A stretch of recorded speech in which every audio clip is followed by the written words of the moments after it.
स्वागत है आपका आपके अब यूट्यूब चैनल रोजगार प्लस एकेडमी पर। आज दिल्ली सल्तनत में के अंतर्गत सभी इम्पोर्टेंट थ्योरी और उससे संबंधित प्रीवियस ईयर के सभी इम्पोर्टेंट क्वेश्चन कराए जाएंगे। कृपया वीडियो को अंत तक देखने का प्रयास करें और वीडियो अच्छी लगे तो वीडियो को लाइक करें और हमारे चैनल को सब्सक्राइब करें। चलो शुरू करते हैं आज की क्लास। हज़रत मोहम्मद साहब, पहले हम जानते हैं सभी के बारे में संक्षेप में थोड़ा जान लेते हैं, उसके बाद हम 50 प्लस प्रीवियस ईयर क्वेश्चन लगाएंगे। इस्लाम धर्म के संस्थापक हज़रत मोहम्मद साहब का जन्म 570 ईस्वी में मक्का में हुआ था। मक्का वर्तमान में कहाँ पर है? सऊदी अरब में।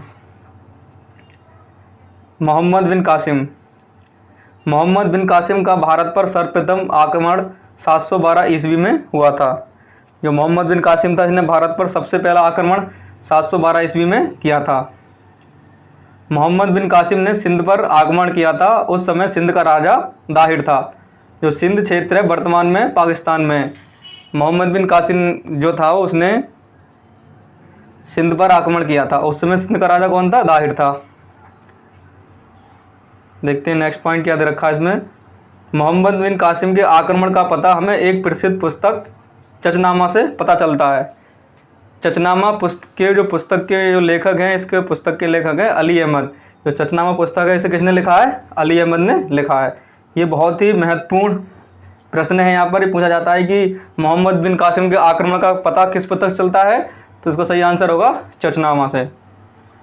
चलिए, महमूद गजनवी जो था वो गजनी वंश से संबंधित था। गजनी वंश की स्थापना अल्पतगीन ने की थी। महमूद गजनवी गजनी वंश का द्वितीय शासक सुबक्तगीन का पुत्र था। जो महमूद गजनी था वो किसका पुत्र था? सुबक्तगीन का। सुबक्तगीन के दो पुत्र थे, इस्माइल और महमूद गजनवी। महमूद गजनवी जो था वो अपने पिता की हत्या कर राजा बना था। महमूद गजनवी ने भारत पर 17 बार आक्रमण किया। 1001 से 1027 तक महमूद गजनवी ने भारत पर 17 बार आक्रमण किया था।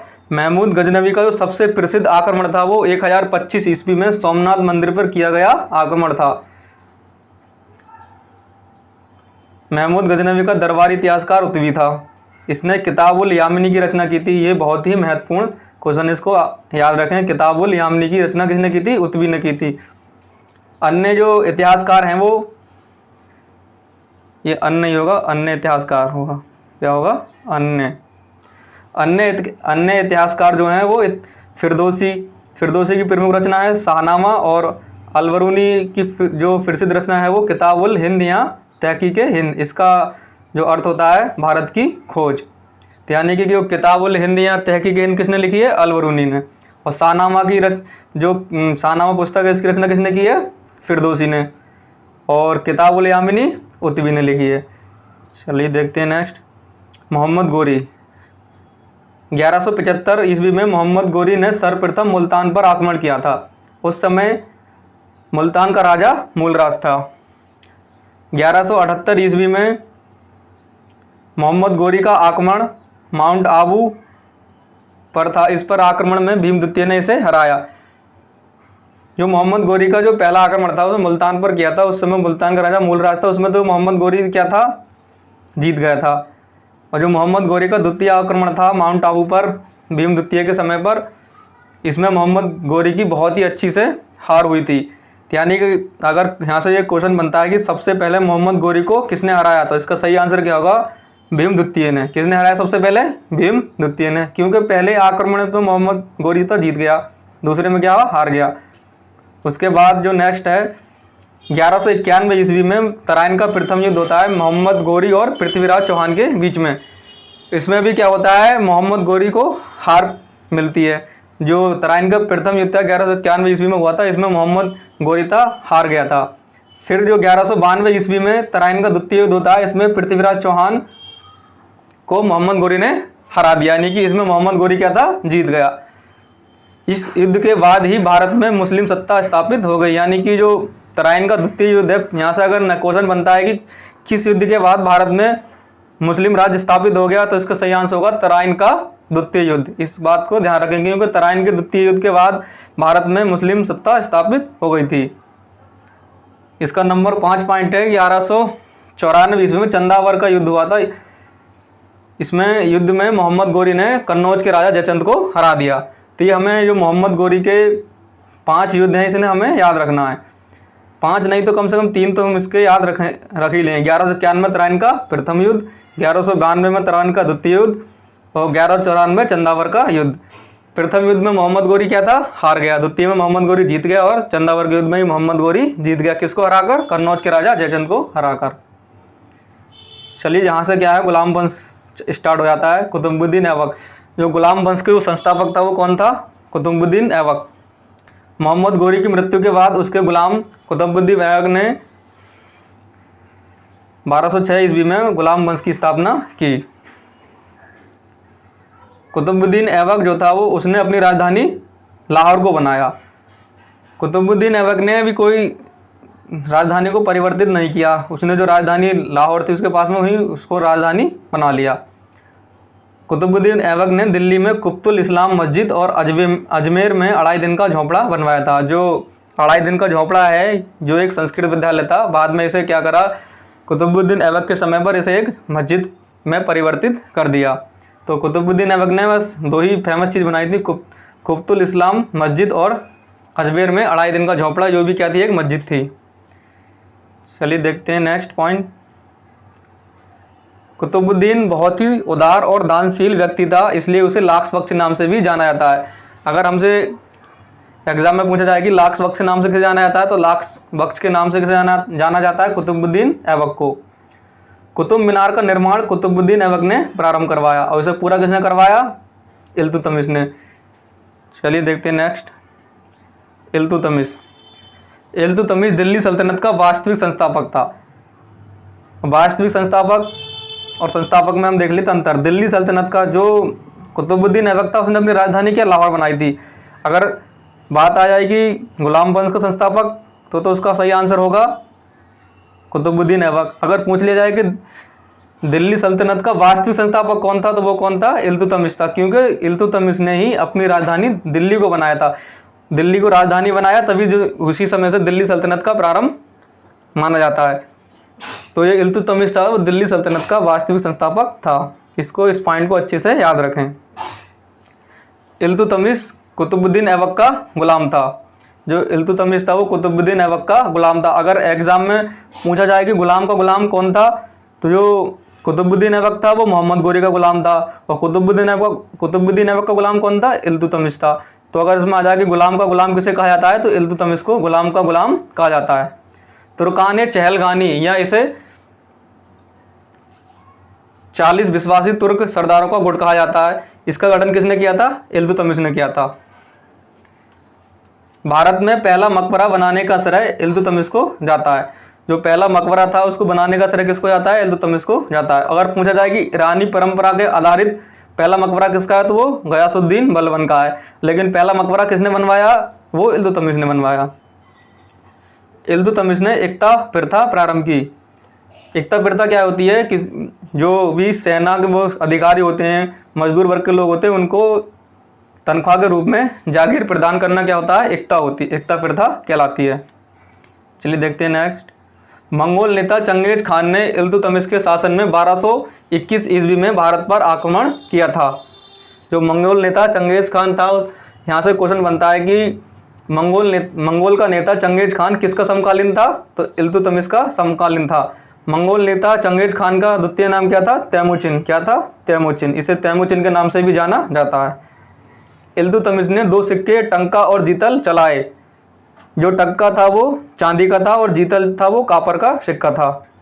इल्तुतमिश ने अपनी राजधानी क्या बनाया? दिल्ली को बनाया। इसको अच्छे से याद रखें। कुतुबुद्दीन ऐबक की राजधानी क्या थी? लाहौर थी और इल्तुतमिश ने अपनी राजधानी दिल्ली को बनाई, इसलिए इल्तुतमिश को दिल्ली का वास्तविक संस्थापक कहा जाता है। इल्तुतमिश ने इल्तुतमिश ने सुल्तान के पद को वंशानुगत बनाया। जो सुल्तान का पद था उसको वंशानुगत किसने बनाया? इल्तुतमिश ने बनाया। ठीक है, वंशानुगत का मतलब क्या होता है? पहले उसका पिता होगा, पिता के बाद पुत्र, फिर उसका पुत्र, इससे ये वंशानुगत सुल्तान का पद बन गया, रजिया सुल्तान। रजिया सुल्तान से सिर्फ हमें एक ही प्रश्न याद रखना है कि दिल्ली सल्तनत की प्रथम तुर्क महिला शासिका या दिल्ली सल्तनत की प्रथम महिला शासिका कौन थी? रजिया सुल्तान। इसका सही आंसर क्या होगा? रजिया सुल्तान। चलते हैं नेक्स्ट। गयासुद्दीन बलबन। गयासुद्दीन बलबन रजिया सुल्तान के शासन में अमीर शिकार पद पर था। गयासुद्दीन बलबन द्वारा जो तुर्कान ए चहलगानी संगठन था इसको क्या करता है? समाप्त कर दिया गया। इसमें थोड़ा सा क्या हो गया, यहाँ पर मिसप्रिंट हो गया है। जो इल्तुतमिश ने 40 जो तुर्क सरदार थे उनसे संबंधित एक संगठन बनाया था तुर्कान ए चहलगानी, उसको समाप्त किसने किया? गयासुद्दीन बलबन ने। चलो देखते हैं नेक्स्ट। बलबन ने सिजदा और पापोस के प्रचलन को अनिवार्य बनाया।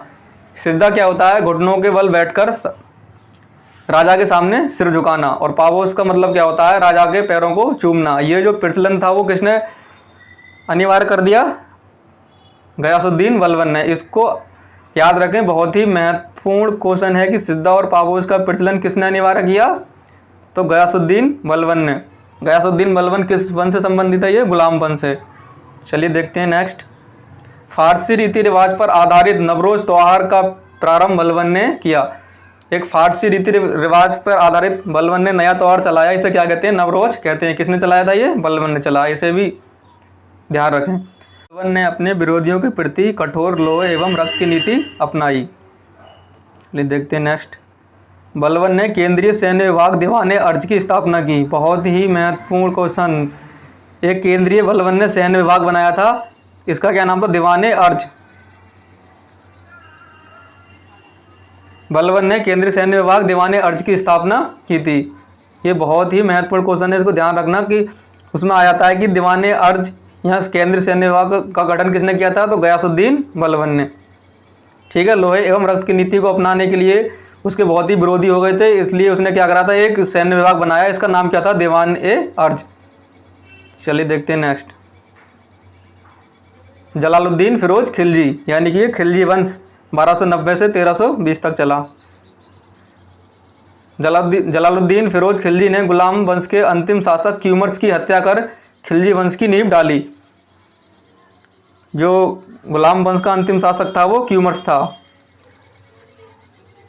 ठीक है। कहीं कहीं पर गुलाम वंश का अंतिम शासक कैकुबाद को दिया जाता है, लेकिन सही मानने में जो गुलाम वंश का अंतिम शासक था वो कौन था? वो क्यूमर्स था। ठीक है, इसे अच्छे से याद रखें। जलालुद्दीन खिलजी की हत्या उसके भतीजे और दामाद अलाउद्दीन खिलजी ने की थी। चलिए देखते हैं, इससे 2 ही पॉइंट याद रखने हैं बस। जलालुद्दीन फिरोज खिलजी ने क्या था? खिलजी वंश की स्थापना की,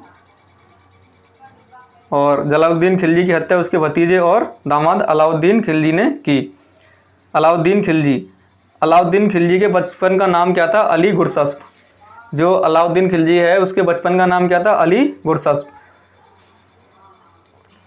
प्रारंभिक सफलता के बाद अलाउद्दीन खिलजी ने सिकंदर सानी की उपाधि धारण की, जिसका अर्थ होता है द्वितीय सिकंदर, यानी सिकंदर सानी को क्या कहते हैं? द्वितीय सिकंदर। अलाउद्दीन खिलजी ने अपनी प्रारंभिक सफलता के बाद स्वयं को क्या मानने लगा था? वो द्वितीय सिकंदर की उपाधि उसने धारण कर ली। इसे क्या कहते हैं? सिकंदर सानी। मलिक काफूर को 1000 दिनारी के नाम से जाना जाता है। मलिक काफूर एक ट्रांसजेंडर था, इसे 1000 दिनार में खरीदा गया था, इसलिए इसका नाम 1000 दिनारी पड़ गया। अलाउद्दीन खिलजी ने बाजार नियंत्रण प्रणाली की शुरुआत की थी, जिसे दीवाने रियासत का नाम दिया गया। देखिए, बहुत ही महत्वपूर्ण क्वेश्चन है कि बाजार नियंत्रण की प्रणाली किसने प्रारंभ की? अलाउद्दीन खिलजी ने। और केंद्रीय सैन्य विभाग जिसे दीवाने अर्ज कहते हैं वो किसने बनवाया? बलबन ने। और जो बाजार नियंत्रण की प्रणाली थी इसे क्या कहा जाता है? दीवाने रियासत कहा जाता है। दरवाजे का निर्माण अलाउद्दीन खिलजी ने करवाया। ठीक है, इसे अच्छे से याद रखें। गयासुद्दीन तुगलक वंश 1320 से 1414, सबसे ज़्यादा समय तक चलने वाला ये वंश था तुगलक वंश। 1320 से 1414 तक ये वंश चला। गयासुद्दीन तुगलक का वास्तविक नाम क्या था? गाजी मलिक या तुगलक गाजी। इसे यहाँ गाजी मलिक भी कहते थे, यहाँ तुगलक गाजी कहते थे। और अलाउद्दीन खिलजी जो था उसके बचपन का नाम क्या था? अली गुरसस्प। गयासुद्दीन तुगलक ने तुगलक वंश की स्थापना की। पहली बार गयासुद्दीन तुगलक ने सिंचाई के लिए कुएं तथा नहरों का निर्माण करवाया। ठीक है, तो पहली बार जो नहरों का निर्माण पूछा जाएगा किसने करवाया था, उसका सही आंसर होगा गयासुद्दीन तुगलक। इसमें बहुत ही कन्फ्यूजन बना होता है कि सबसे पहले नहरों का निर्माण किसने कराया था, गयासुद्दीन तुगलक ने। अगर पूछा जाए कि सबसे ज़्यादा नहर किसने बनवाई थी, तो वो था तुगलक वंश का ही शासक था एक, फिरोज शाह तुगलक। उसने सबसे ज़्यादा नहरें बनवाई थी और उसने नहरों पर सिंचाई कर भी लगाया था। चलिए देखते हैं नेक्स्ट है मोहम्मद बिन तुगलक, MBT। मोहम्मद बिन तुगलक का वास्तविक नाम क्या था, जौना खां था। मोहम्मद बिन तुगलक का साम्राज्य जो था वो 23 प्रांतों में बटा हुआ था। ठीक है। मोहम्मद बिन तुगलक ने सांकेतिक मुद्रा का प्रचलन शुरू किया। मोहम्मद बिन तुगलक की सांकेतिक मुद्रा चलाने की जो एक योजना थी वो क्या हो गई, गलत साबित सिद्ध हो गई। यानी कि जो भी इसके मोहम्मद बिन तुगलक बहुत ही पढ़ा लिखा माना जाता है, लेकिन जिसने जो भी कार्य किए या तो प्राकृतिक आपदा से या फिर इसकी खुद की गलती से वो क्या हुए, सब गलत साबित होते चले गए। इसने क्या था, दोआब क्षेत्र का कर बढ़ा दिया, उसी समय पर क्या हुआ था, सूखा पड़ गया। ये भी उसका जो एक उसका नियम था, ये भी क्या हुआ, एक गलत साबित हो गया। 1333 ईस्वी में मोरक्को का यात्री इब्न बतूता मोहम्मद बिन तुगलक के शासनकाल में भारत आया था। इसने एक पुस्तक लिखी थी, इसका नाम था किताब उल रहला। ये क्या है, एक यात्रा वृत्तांत है। जो इब्न बतूता जो था, इसने जितने भारत में भ्रमण किया उसके बारे में इसमें लिखा है। तो ये क्या है, एक यात्रा वृत्तांत है, ये पूछ लिया जाता है। और जो इब्न बतूता किसके शासन काल में आया था, ये मोहम्मद बिन तुगलक के शासनकाल में भारत आया था। कहाँ का निवासी था, ये मोरक्को का निवासी था। चलिए देखते हैं नेक्स्ट। कृषि विकास संबंधित एक विभाग दीवाने अमीर कोही की स्थापना की। देखिए ये बहुत ही महत्वपूर्ण प्रश्न है यहाँ का। दीवाने अमीर कोही किससे संबंधित है, कृषि विभाग। किसने इसकी स्थापना की, मोहम्मद बिन तुगलक ने। कैसे याद करेंगे, क्योंकि मोहम्मद बिन तुगलक ही क्या करना चाहता था, कृषि में सुधार लाना चाहता। थोड़ा सा पढ़ा लिखा हुआ था ये, अन्य शासकों के मुकाबले तो काफ़ी ज़्यादा पढ़ा हुआ था। तो अब क्या था, ये कृषि के जो भी कृषि थी इसमें सुधार करना चाहता था, उसके लिए इसने एक विभाग बनाया। इसका क्या नाम था, दीवाने अमीर कोही। दीवाने अमीर कोही विभाग जो था वो किससे संबंधित था, कृषि से। अगर हम देखें पीछे जो था वो केंद्रीय सैन्य संगठन बनाया था दीवाने अर्ज, किसने बनाया था, गयासुद्दीन बलबन ने। और बाजार को नियंत्रण करने की प्रणाली दीवाने रियासत कहा जाता है, वो किसने चलाई थी, अलाउद्दीन खिलजी ने। चलिए देखते हैं। प्रसिद्ध इतिहासकार बदायूनी ने कहा है, मोहम्मद बिन तुगलक की मृत्यु पर लिखा है कि सुल्तान को उसकी प्रजा से और प्रजा को उसके सुल्तान से क्या हुआ, मुक्ति मिल गई। जो मोहम्मद बिन तुगलक था वो बहुत ही परेशान हो गया था। जो भी मतलब कोई योजना लाता, कोई भी नया कार्य करता, वो सब उसकी योजना विफल हो जाती थी, सब उसके कार्य खराब हो रहे थे। तो बहुत ही परेशान हो गया, जनता भी उससे परेशान हो गई थी। इसलिए कहा गया इसके बारे में, इतिहासकारों ने कहा है कि मोहम्मद बिन तुगलक की मृत्यु पर लिखा है कि सुल्तान को उसकी प्रजा से और प्रजा को उसके सुल्तान से क्या हो गया, मुक्ति मिल गई। चलिए देखते हैं नेक्स्ट। फिरोज शाह तुगलक बहुत ही महत्वपूर्ण, एग्जाम की दृष्टि से जो सबसे ज़्यादा महत्वपूर्ण है फिरोज शाह तुगलक। चलिए देखते हैं इनके बारे में। फिरोज शाह तुगलक दिल्ली सल्तनत का एकमात्र शासक जिसका राज्याभिषेक 2 बार हुआ। इस प्रश्न में हमें ये बात याद रखनी है, अगर पूछा जाए कि मुगल वंश का कौन सा शासक था जिसका राज्याभिषेक 2 बार हुआ, तो उसका तो सही आंसर होगा औरंगजेब। औरंगजेब का जो राज्याभिषेक था वो 2 बार हुआ था, 1656 में, 1659 में। और फिरोज शाह तुगलक था ये दिल्ली सल्तनत का। अगर प्रश्न को सही करके देख के पढ़ें, क्योंकि एग्जाम में तब के हॉल में तो हमने देखा अच्छा 2 बार राज्याभिषेक किसका हुआ, उसमें औरंगजेब भी था और फिरोज शाह तुगलक था। तो हम क्या था, औरंगजेब मार्ग आ गया, उसमें लिख रहा था दिल्ली सल्तनत, हमने वो देखा ही नहीं। अगर हमें क्या देखना, दिल्ली सल्तनत का हमारे पास आ गया कि दिल्ली सल्तनत का वह कौन सा शासक था जिसका राज्याभिषेक 2 बार हुआ, वो तो होगा फिरोज शाह तुगलक। अगर आ जाए मुगल वंश का कौन सा शासक था जिसका राज्याभिषेक 2 बार हुआ, तो उसका आंसर क्या आएगा, औरंगजेब। चलिए इसे आप आसानी से याद रखें। सबसे ज़्यादा नहर बनाने का श्रेय फिरोज शाह तुगलक को जाता है। ठीक है, जो फिरोज शाह तुगलक था इसने सबसे ज़्यादा नहरें बनवाई। और सबसे पहले नहर किसने बनवाई थी, वो गयासुद्दीन तुगलक ने। मेरठ और टोपरा के अशोक के स्तंभों को फिरोज शाह तुगलक ने दिल्ली में स्थापित कराया। जो अशोक के स्तंभ थे, शिलालेख थे, वो मेरठ में और टोपरा में, वहाँ से वो उठवा कर ले आया उन्हें, और कहाँ स्थापित करा दिया, उसने दिल्ली में स्थापित करा दिया। चलिए देखते हैं नेक्स्ट। फिरोज शाह तुगलक ने जौनपुर, फिरोजाबाद, हिसार आदि नगर की स्थापना की। ठीक है, तो इससे बन जाता है जौनपुर नगर की स्थापना किसने की? जो जौनपुर था इसका जो चचेरा भाई था मोहम्मद बिन तुगलक, इसका जो बचपन का नाम था जौना खां, उसी के नाम पर इसने जौनपुर नगर बसाया। और फिरोजाबाद तो उसने अपने ही नाम पर बसाया था, जो कि वर्तमान उत्तर प्रदेश में है। और किसके लिए फेमस है ये फिरोजाबाद? चूड़ियों के लिए, कांच के लिए फेमस है ये। कांच की चूड़ियाँ और कांच के लिए फिरोजाबाद फेमस है। फिरोज शाह तुगलक ने दासों की देखभाल के लिए दीवाने बंदगान एक नए विभाग की स्थापना की। बहुत ही महत्वपूर्ण। फिरोज शाह तुगलक के शासन में लगभग 1,80,000 दास थे। उनकी देखभाल देख रेख करने के लिए एक नया विभाग बनाया था। इसे क्या कहा जाता है? दीवाने बंदगान। बहुत ही महत्वपूर्ण प्रश्न है, इसे अच्छे से याद रखें।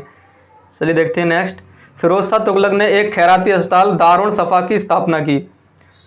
दारुल सफ़ा क्या था? एक खैराती अस्पताल था। ठीक है, यहाँ पर क्या था? एक मुफ्त पर दवाइयाँ मिलती थीं। सैन्य पदों को वंशानुगत किसने बनाया? फिरोज शाह तुगलक ने। अगर पूछा जाए सुल्तान के पद को वंशानुगत किसने बनाया था, तो वो आएगा इल्तुतमिश। अगर सैन्य पदों को वंशानुगत किसने बनाया था, ये आया तो ये आएगा, सही आंसर इसका होगा फिरोज शाह तुगलक। चलिए देखते हैं नेक्स्ट। फिरोज शाह तुगलक ने रोजगार दफ्तर भी खुलवाए, यानी कि इसने क्या था? रोजगार दफ्तर भी खुलवाए थे। फिरोज शाह तुगलक ने अद्दा, बिग एवं सस्कनी नामक सिक्के चलवाए। जो फिरोज शाह तुगलक था वो इसने 3 प्रकार सिक्के चलाए, अद्दा, बिग एवं सस्गनी। जो सस्गनी नामक सिक्का था वो 6 जीतल के बराबर होता था। चलिए देखते हैं नेक्स्ट। फिरोज शाह तुगलक को सल्तनत युग का अकबर कहा जाता है। जो फिरोज शाह तुगलक था इसने बहुत सारे अच्छे कार्य किए थे, इसलिए इसके अच्छे कार्यों के लिए, क्योंकि अकबर ने भी अपने जो मुगल वंश संबंधी था उसने भी बहुत ही महत्वपूर्ण कार्य किए थे, बहुत ही अच्छे कार्य किए थे, इसलिए इसे क्या फिरोज शाह तुगलक की तुलना अकबर से की गई है। सल्तनत युग का अकबर किसे कहा जाता है? फिरोज शाह तुगलक को कहा जाता है। फिरोज शाह तुगलक ने अपनी आत्मकथा फतुहात फिरोजशाही लिखी, यानी कि फतुहात फिरोजशाही किसकी आत्मकथा है? ये फिरोज शाह तुगलक की। फिरोज शाह तुगलक ने सर्वप्रथम अपने शासनकाल में लगभग 1200 फलों के बाग लगवाए, यानी कि सबसे पहले बाग किसने लगवाए? फिरोज शाह तुगलक ने। मुस्लिम अनाथ स्त्रियों, विधवाओं एवं लड़कियों की सहायता के लिए दीवाने खैरात नामक एक नया विभाग का गठन किया। सिकंदर लोदी दिल्ली सल्तनत का और लोदी वंश का महत्वपूर्ण शासक एग्जाम की दृष्टि से। सिकंदर लोदी का वास्तविक नाम निजाम खान था। 1504 ईस्वी में सिकंदर लोदी ने आगरा शहर की स्थापना की। बहुत ही महत्वपूर्ण क्वेश्चन है ये। आगरा शहर की स्थापना किसने की थी? सिकंदर लोदी ने। किस ईस्वी में की थी? 1504 में। चलिए देखते हैं नेक्स्ट। सिकंदर लोदी ने कहा, यदि मैं एक गुलाम को पालकी में बिठा दूं तो मेरे आदेश पर मेरे सभी सरदार उसे अपने कंधों पर बिठाकर ले जाएंगे। यानी उसने कहा, ये किस लिए कहा था कि मेरी इतनी पावर है कि मैं अगर किसी एक गुलाम को भी एक पालकी में बिठा दूं तो मेरे आदेश पर मेरे सभी सरदार उसे अपने कंधे पर बिठाकर ले जाएंगे। जो सिकंदर लोदी था वो गुलरुखी नाम से कविताएं लिखा करता था, यानी कि नाम परिवर्तित करके कविताएं लिखा करता था। चलिए देखते हैं नेक्स्ट। किस नाम से लिखा करता था ये? गुलरुखी नाम से, इसे याद रखें। इब्राहिम लोदी, लोदी वंश का अंतिम शासक और दिल्ली सल्तनत का भी एक अंतिम शासक था। 21 अप्रैल 1526 को पानीपत का प्रथम युद्ध इब्राहिम लोदी और बाबर के मध्य हुआ था, जिसमें बाबर की विजय हुई और इब्राहिम लोदी इसमें हार गया और क्या लोदी वंश का यहाँ से अंत हो गया। इसके बाद क्या हुआ था? फिर जो बाबर है वो मुगल वंश की स्थापना करता है और दिल्ली सल्तनत का जो युग था वो समाप्त हो जाता है। चलिए देखते हैं, यहाँ पर ये थ्योरी का जो हमारा पोर्शन था वो कंप्लीट होता है। और अब हम यहाँ से देखते हैं प्रीवियस ईयर के क्वेश्चन आंसर। आज का पहला क्वेश्चन है, वर्तमान में कहाँ पर है? सऊदी अरब में। चलिए देखते हैं नेक्स्ट। मक्का वर्तमान में कहाँ पर स्थित है? अभी बताया मैंने, सऊदी अरब में। देखते हैं इसका सही आंसर को, ऑप्शन नंबर सी होगा। चलिए देखते हैं नेक्स्ट। मोहम्मद बिन कासिम द्वारा सिंध पर विजय कब प्राप्त की गई? इसका सही आंसर क्या होना चाहिए? ऑप्शन नंबर बी, 712 ईस्वी। जो मोहम्मद बिन कासिम था इसने सिंध पर 712 ईस्वी में आक्रमण किया और विजय प्राप्त की। चलिए देखते हैं नेक्स्ट। भारत में प्रथम मुस्लिम आक्रमणकारी कौन था? तो इसका सही आंसर क्या होना चाहिए? ऑप्शन नंबर सी, मोहम्मद बिन कासिम। जो मोहम्मद बिन कासिम था वो प्रथम मुस्लिम आक्रमणकारी था। चलिए देखते हैं नेक्स्ट। सुबुक्तगीन, महमूद गजनवी, मोहम्मद गोरी या अल्पतगीन। तो इसका सही आंसर क्या होगा? Option number D, Alptigin. चलिए देखते हैं नेक्स्ट। निम्नलिखित में से कौन सा चंदेल शासक महमूद गजनवी से पराजित नहीं हुआ था? इसका सही आंसर क्या होगा? Option number B, Vidyadhar. Vidyadhar जो थे उस समय के बहुत ही शक्तिशाली शासक थे, वो कभी भी महमूद गजनवी से पराजित नहीं हुए थे। चलिए देखते हैं नेक्स्ट। महमूद गजनवी का दरबारी इतिहासकार कौन था? Option A Chandbardai, option B Utbi, option C Hasan Nizami, option D Ibn Battuta. इसका सही आंसर क्या होगा? Option number B, Utbi. जो महमूद गजनवी था इसका दरबार कवि कौन था, इतिहासकार कौन था? उतवी था। उतवी ने किताबुल यामिनी की रचना की। शाहनामा के लेखक कौन थे? उतवी, फिरदौसी, वर्नी या अलबरूनी। तो इसका सही आंसर क्या होगा? Option number B, Firdausi. बहुत ही महत्वपूर्ण क्वेश्चन है, बार बार पूछा जाता है एग्जाम में कि शाहनामा के लेखक कौन है? फिरदौसी। चलिए देखते हैं नेक्स्ट। महमूद गजनवी के साथ भारत आने वाला प्रसिद्ध इतिहासकार कौन था? Option A Alberuni, option B Utbi, option C Firdausi या ऑप्शन डी वर्नी। तो इसका सही आंसर क्या होगा? ऑप्शन नंबर ए, अलबरूनी। अलबरूनी ने एक बहुत ही फेमस पुस्तक लिखी है, किताबुल हिंद या तहकीके हिंद। इसका हिंदी में जो अनुवाद होता है इसे कहते हैं भारत की खोज। तो जो महमूद गजनवी के साथ भारत आने वाले इतिहासकार कौन है? अलबरूनी। इसने बहुत ही फेमस पुस्तक तहकीके हिंद या किताबुल हिंद, इसका अन्य नाम है तहकीके हिंद या किताबुल हिंद भी इसे कहते हैं। वैसे हिंदी में इसका जो अनुवाद होगा वो कहेंगे भारत की खोज। इसकी रचना किसने की है? अलबरूनी ने की है। उतवी कौन था? महमूद गजनवी का जो था वो दरबारी इतिहासकार था। इसने कौन सी पुस्तक लिखी है? किताबुल यामिनी। और जो फिरदौसी हैं इन्होंने कौन सी पुस्तक लिखी है? शाहनामा। चलते हैं नेक्स्ट। निम्नलिखित में से किसने महमूद गजनवी के हमले के बाद सोमनाथ मंदिर का पुनर्निर्माण करवाया? ऑप्शन ए भीमराज प्रथम, option B Mulraj, option C Bhimdev या ऑप्शन डी होगा इनमें से कोई नहीं। तो इसका सही आंसर क्या होगा? Option number C, Bhimdev. चलिए देखते हैं नेक्स्ट। मोहम्मद गौरी को सबसे पहले किसने पराजित किया? Option A Prithviraj Chauhan, option B Jaichand, option C Bhim द्वितीय या ऑप्शन डी इनमें से कोई नहीं। तो जो मोहम्मद गौरी को सबसे पहले किसने हराया था? भीम द्वितीय ने। ठीक है। और पृथ्वीराज चौहान के साथ मोहम्मद गौरी के दो युद्ध हुए थे, तराइन का प्रथम युद्ध और तराइन का द्वितीय युद्ध। तराइन के प्रथम युद्ध में पृथ्वीराज चौहान जीत गए थे और तराइन के द्वितीय युद्ध जो 1192 हुआ था इसमें मोहम्मद गौरी जीत गया और तभी से भारत में मुस्लिम सत्ता स्थापित हो गई। चलिए देखते हैं नेक्स्ट। मोहम्मद गौरी ने जयचंद को किस युद्ध में हराया? तो जो मोहम्मद गौरी ने जयचंद को किस युद्ध में हराया था? प्रथम युद्ध में तो जो तराइन का प्रथम युद्ध हुआ उसमें क्या था? पृथ्वीराज चौहान जीत गए। और तराइन के द्वितीय युद्ध में कौन जीत गया था? मोहम्मद गौरी। और जो चंदावर का युद्ध हुआ था इसमें कौन जीता था? मोहम्मद गौरी। किससे? जयचंद से। तो इसका सही आंसर क्या होगा? Option number C. चलते हैं देखते हैं नेक्स्ट। किस युद्ध के बाद भारत में मुस्लिम शक्ति स्थापित हो गई? मैंने अभी बताया था ऑप्शन नंबर किसमें क्या होना चाहिए? तराइन का द्वितीय युद्ध, ऑप्शन नंबर बी। तराइन का जो द्वितीय युद्ध था पृथ्वीराज चौहान और मोहम्मद गौरी के बीच में 1192 ईस्वी में हुआ था। उसके बाद भारत में जो था वो मुस्लिम राज्य स्थापित हो गया। चलिए देखते हैं नेक्स्ट। किस मुस्लिम शासक के सिक्कों पर देवी लक्ष्मी की आकृति बनी है? Option A Mohammad Ghori, option B Akbar, option C Iltutmish या ऑप्शन डी कुतुबुद्दीन ऐबक।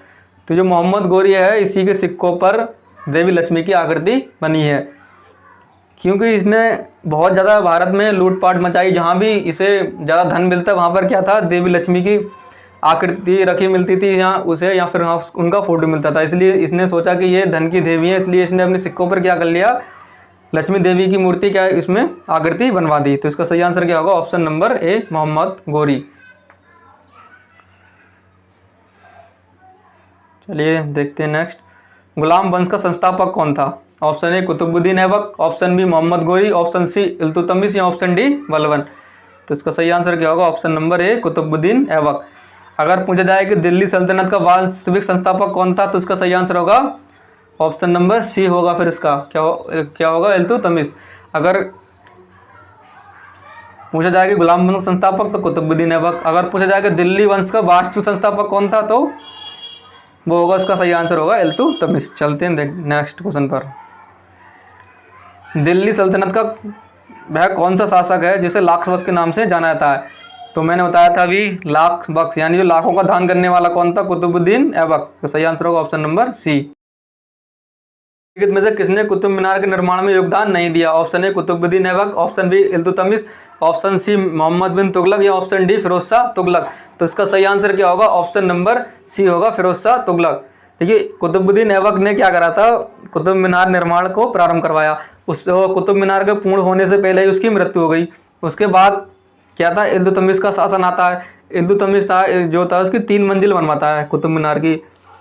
फिर आगे चलकर किसी प्राकृतिक आपदा के कारण क्या था, इसकी तीसरी मंजिल क्या होती है? क्षतिग्रस्त हो जाती है। जो फिरोज शाह तुगलक होता है उस समय उसका शासनकाल होता है, और फिरोज शाह तुगलक इसके जो तीसरी मंजिल है उसकी मरम्मत कराता है और उस पर चौथी और पाँचवीं 2 मंजिल और जोड़ देता है। तो ये इसका तो सही आंसर होगा जो मोहम्मद बिन तुगलक है, इसने कुतुब मीनार के निर्माण में कोई भी योगदान नहीं दिया। चलिए देखते हैं नेक्स्ट। कुतुबुद्दीन ऐबक की राजधानी क्या थी?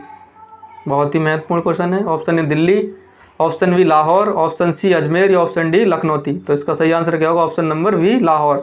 जो कुतुबुद्दीन ऐबक था जिसने अपनी राजधानी लाहौर को बनाया। उसके बाद इल्तुतमिश आता है, इल्तुतमिश अपनी राजधानी दिल्ली को बनाता है, इसलिए इल्तुतमिश को दिल्ली सल्तनत का वास्तविक संस्थापक कहा जाता है। चलिए देखते हैं नेक्स्ट।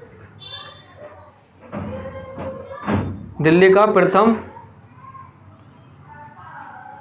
मुस्लिम शासक कौन था?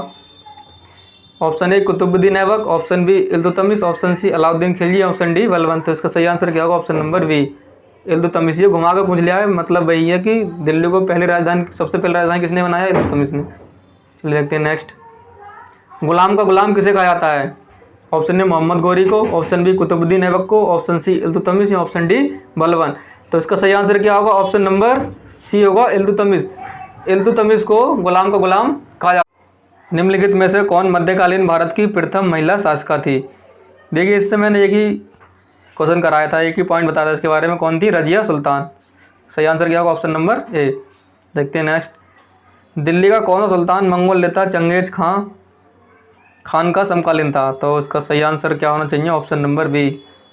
जो इल्तुतमिश था वो मंगोल नेता चंगेज खान का समकालीन था, यानी कि चंगेज खान ने इल्तुतमिश के ही शासन में भारत पर आक्रमण किया था। और जो चंगेज खान का अन्य नाम क्या है? तैमूचिन। इसे क्या कहते हैं? तैमूचिन। चलिए देखते हैं नेक्स्ट। किस सुल्तान ने रक्त और लोहे की नीति अपनाई? Option A Iltutmish, option B Ghiyasuddin Balban, option C Firoz Shah Tughlaq या ऑप्शन डी कुतुबुद्दीन ऐबक।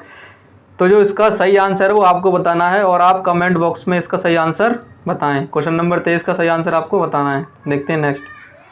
निम्नलिखित में से किसने भारत में प्रसिद्ध फारसी रीति रिवाज पर आधारित नवरोज त्योहार को प्रारंभ किया? Option A Balban, option B Iltutmish, option C Qutubuddin Aibak या ऑप्शन डी अलाउद्दीन खिलजी।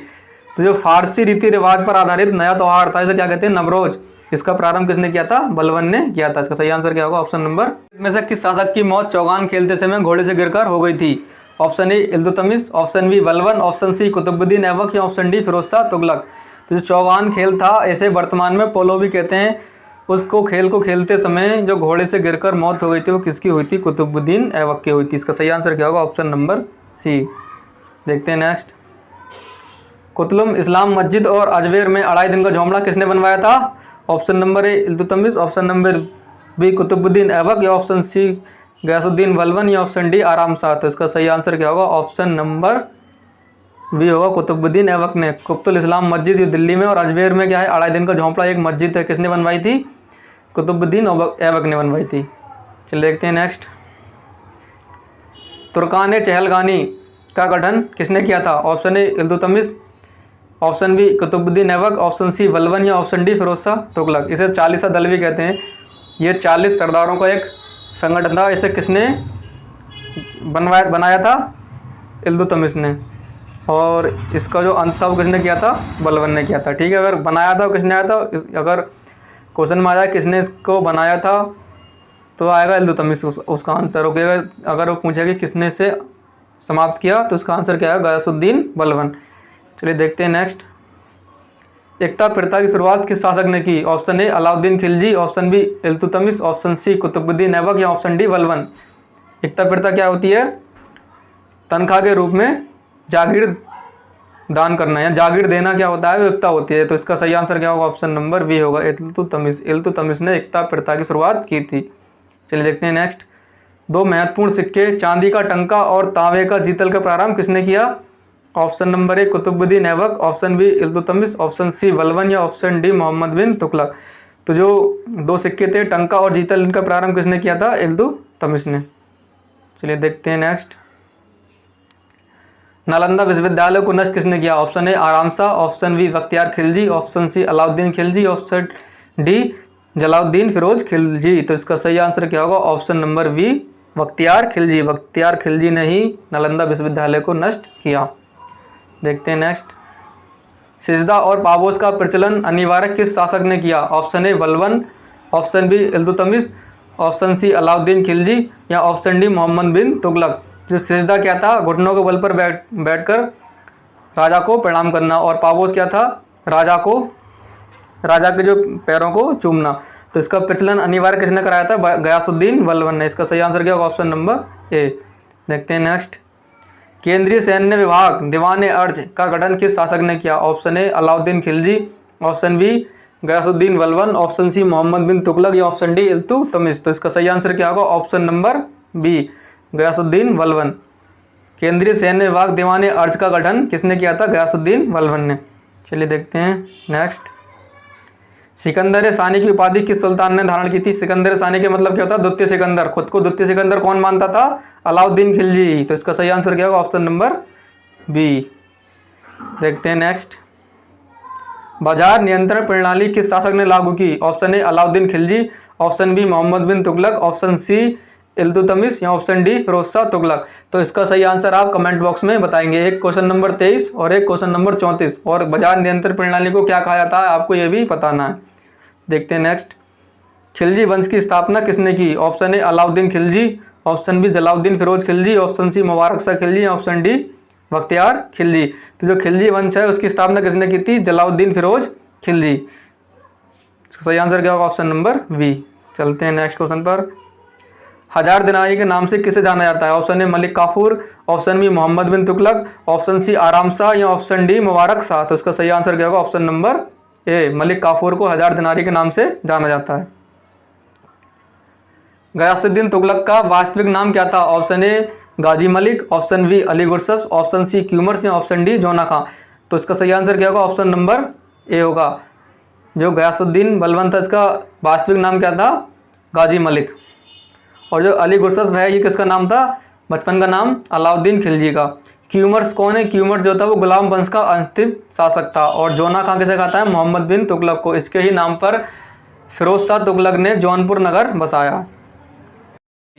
पहले नहरों का निर्माण किस शासक ने करवाया? Option A Mohammad bin Tughlaq, option B Firoz Shah Tughlaq, option C Ghiyasuddin Tughlaq या ऑप्शन डी अलाउद्दीन खिलजी। तो सबसे पहले पूछा जाए कि नहरों का निर्माण किसने करवाया, तो उसका तो सही आंसर होगा option number C Ghiyasuddin Tughlaq. अगर पूछा जाए कि सबसे ज़्यादा नहरें किसने बनाई, तो उसका सही आंसर होगा फिरोज शाह तुगलक। उसने ही सबसे पहले एक नया कर लगाया जिसे क्या कहते हैं? सिंचाई कर। सिंचाई कर किसने शुरू किया था? फिरोज शाह तुगलक ने। इसने ही सबसे ज़्यादा नहरें बनवाई थी। चलते हैं नेक्स्ट। किस वंश के सुल्तानों ने सबसे अधिक समय तक देश में राज किया? ऑप्शन ए गुलाम वंश, ऑप्शन बी लोधी वंश या ऑप्शन सी खिलजी वंश या ऑप्शन डी तुगलक वंश। तो इसका सही आंसर क्या होगा? ऑप्शन नंबर डी होगा तुगलक वंश। तुगलक वंश ने सबसे अधिक समय तक जो था दिल्ली सल्तनत के शासकों में सबसे ज़्यादा समय तक क्या है? राज किया। देखते हैं नेक्स्ट। दीवाने अमीर को ही एक नया विभाग किस सुल्तान द्वारा शुरू किया गया था? तो देखिए मैंने बताया था कि कृषि संबंधी सुधार किसने करना चाहे थे? मोहम्मद बिन तुगलक ने। तो उसने ही एक नया विभाग बनाया था दीवाने अमीर को ही। तो इसका सही आंसर क्या होगा? ऑप्शन कितने पर? ऑप्शन नंबर सी पर, मोहम्मद बिन तुगलक। देखते हैं नेक्स्ट। मोहम्मद बिन तुगलक अपनी राजधानी दिल्ली से कहाँ ले गया? Option A Lahore, option B Daulatabad, option C Kannauj, option D Kalinjar. तो मोहम्मद बिन तुगलक था जब राजधानी कहाँ ले गया था? दौलताबाद ले गया था। लेकिन ये दिल्ली को जिसने दिल्ली से राजधानी दौलताबाद ले गया, ये इसका ये भी जो निर्णय था ये भी क्या बाद में गलत साबित हो गया। इसके बाद इसने पुनः अपनी राजधानी दिल्ली को बना लिया। चलिए देखते हैं नेक्स्ट। निम्नलिखित में से कौन सा ऐसा पहला सुल्तान था जिसने सांकेतिक मुद्रा का प्रचलन किया था? Option A Iltutmish, option B Balban, option C Mohammad bin Tughlaq या ऑप्शन डी अलाउद्दीन खिलजी। तो इसका सही आंसर क्या होगा? ऑप्शन नंबर सी होगा मोहम्मद बिन तुगलक। मोहम्मद बिन तुगलक ने क्या था, सांकेतिक मुद्रा का प्रचलन शुरू किया। देखते हैं नेक्स्ट, मोरक्को का निवासी इब्न बतूता किसके शासनकाल में भारत आया था? Option A Mohammad bin Tughlaq, option B Alauddin Khilji, option C Firoz Shah Tughlaq या ऑप्शन डी गयासुद्दीन तुगलक। तो इसका सही आंसर क्या होगा? Option A Mohammad bin Tughlaq. 1333 ईस्वी में मोहम्मद बिन तुगलक के शासनकाल में मोरक्को का निवासी इब्न बतूता भारत आया था। इसने एक किताब लिखी थी, किताबुल रहला। ये क्या था? ये एक यात्रा वृत्तांत थी। चलिए चलते हैं नेक्स्ट क्वेश्चन पर। दिल्ली के किस मुस्लिम शासक के निधन पर इतिहासकार ने कहा कि राजा को प्रजा से और प्रजा को राजा से मुक्ति मिल गई? Option A Mohammad bin Tughlaq, option B Balban, option C Alauddin Khilji, option D Iltutmish. तो इसका सही आंसर क्या होगा? ऑप्शन नंबर ए होगा मोहम्मद बिन तुगलक। मोहम्मद बिन तुगलक के जो मृत्यु हुई थी, उसकी मृत्यु पर बदायूं ने लिखा है कि जो मोहम्मद बिन तुगलक था वो बहुत ही परेशान रहता था और जो भी योजनाएं राजा के हित, जो भी योजनाएं वो प्रजा के हित में बनाना चाहता था, वो सब क्या थी, वो उल्टी हो जाती थी। करना सही चाहता था लेकिन उनके साथ हमेशा क्या होता, गलत हो जाता। इसलिए वो बहुत परेशान था। इसलिए बदायूं ने लिखा है कि जब उसकी मृत्यु हुई थी तो राजा को उसकी प्रजा से और प्रजा को राजा से मुक्ति मिल गई। चलते हैं नेक्स्ट पर। दीवाने बंदगान दासों संबंधित विभाग, इसका गठन किसने किया? Option A Ghiyasuddin Tughlaq, option B Firoz Shah Tughlaq, option C Mohammad bin Tughlaq या ऑप्शन डी बहलोल लोधी। तो इसका सही आंसर क्या होगा? Option number B Firoz Shah Tughlaq. Firoz Shah Tughlaq द्वारा स्थापित दारुल सफा क्या था? एक खैराती अस्पताल, दासों संबंधित विभाग, कृषि विभाग, बाजार नियंत्रण प्रणाली। तो इसका सही आंसर क्या होगा? ये एक दारुल सफा क्या था? एक खैराती अस्पताल था। चलते हैं नेक्स्ट पर। ससगानी नामक सिक्का किस शासक ने चलाया? Option A Mohammad bin Tughlaq, option C Firoz Shah Tughlaq या ऑप्शन सी सिकंदर लोधी या ऑप्शन डी इब्राहिम लोधी। तो इसका सही आंसर क्या होगा? Option number B Firoz Shah Tughlaq ने ससगानी नामक नया सिक्का चलाया था। ये 6 जीतल के बराबर होता था। चलते हैं नेक्स्ट। दिल्ली का कौन सा सुल्तान अशोक स्तंभ को दिल्ली लाया था? मोहम्मद बिन तुगलक, फिरोज शाह तुगलक, इल्तुतमिश या सिकंदर लोधी। तो इसका सही आंसर क्या होगा? Option number B Firoz Shah Tughlaq. चलते हैं नेक्स्ट क्वेश्चन पर। तैमूर लंग ने किस वर्ष भारत पर आक्रमण किया? Option A 1210, option B 1398, option C 1556 या ऑप्शन डी 1526। तो इसका सही आंसर क्या होगा? ऑप्शन नंबर बी 1398 ईस्वी। चलते हैं नेक्स्ट। निम्नलिखित सल्तनत शासकों में से कौन अफगान मूल के थे? Option A Khilji, option B Tughlaq, option C Sayyid या ऑप्शन डी लोधी। तो इसका सही आंसर क्या होगा? Option number D Lodhi. जो लोधी थे वो कहाँ के थे? अफगान मूल के थे। चलते हैं नेक्स्ट। आगरा नगर की स्थापना किस शासक ने की? Option number A Sikandar Lodhi, option B Bahlol Lodhi, option C Ibrahim Lodhi, option D Firoz Shah Tughlaq. तो इसका सही आंसर क्या होगा? Option number A Sikandar Lodhi. Sikandar Lodhi ने 1504 ईस्वी में आगरा नगर की स्थापना की थी। चलते हैं नेक्स्ट। निम्नलिखित सुल्तानों में से कौन अन्य के ऊपर कर समाप्त करने के लिए जाना जाता है? Option A Firoz Shah Tughlaq, option B Sikandar Lodhi, option C Mohammad bin Tughlaq या ऑप्शन डी अलाउद्दीन खिलजी। तो इसका सही आंसर क्या होगा? Option number B Sikandar Lodhi. चलते हैं नेक्स्ट। गुलरुखी नाम से फारसी में कविताएं कौन शासक लिखता था? Option A Sikandar Lodhi, option B Bahlol Lodhi, option C Ibrahim Lodhi, option D इनमें से कोई नहीं। तो इसका सही आंसर क्या होगा? Option number A Sikandar Lodhi जो था वो गुलरुखी नाम से कविताएं लिखता था, यानी कि अपना वास्तविक नाम छुपाकर। देखते हैं नेक्स्ट। लोधी वंश का अंतिम शासक कौन था? Option A Sikandar Lodhi, option B Bahlol Lodhi, option C Ibrahim Lodhi, option D इनमें से कोई नहीं। तो इसका सही आंसर क्या होगा? Option number C Ibrahim Lodhi.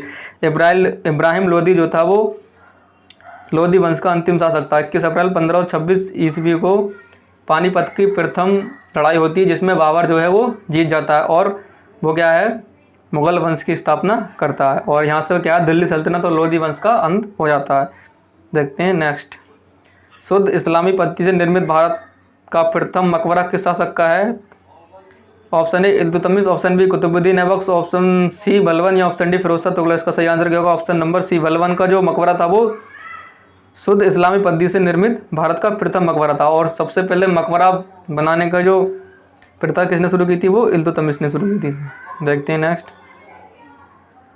Sanskrit के आयुर्वेद ग्रंथ का फरंगे सिकंदरी नाम से अनुवाद किस शासक ने कराया? Option A Sikandar Lodhi, option B Alauddin Khilji, option C Ibrahim Lodhi, option D Bahlol Lodhi. ये तो नाम से ही पता चल रहा होगा, इसका सही आंसर क्या होना चाहिए? Option number A Sikandar Lodi. निम्नलिखित में से किसने सैयद वंश की स्थापना की? Option A Khizr Khan, option B Mubarak Shah, option C Mohammad Shah, option D Alauddin Alam Shah. तो उसका सही आंसर क्या होगा? Option number A Khizr Khan ने सैयद वंश की स्थापना की। और अलाउद्दीन आलम शाह कौन था? वो सैयद वंश का अंतिम शासक था। चलिए यहाँ पर वीडियो क्या हमारी समाप्त होती है। अगर वीडियो आपको अच्छी लगी हो तो वीडियो को लाइक करें और हमारे चैनल को सब्सक्राइब करें और ज़्यादा से ज़्यादा शेयर करें। देखिए आप लोग वीडियो शेयर नहीं करते हैं और देखकर छोड़ देते हैं, तो कृपया वीडियो को शेयर करें और लाइक करें और चैनल को हमारे सब्सक्राइब करें।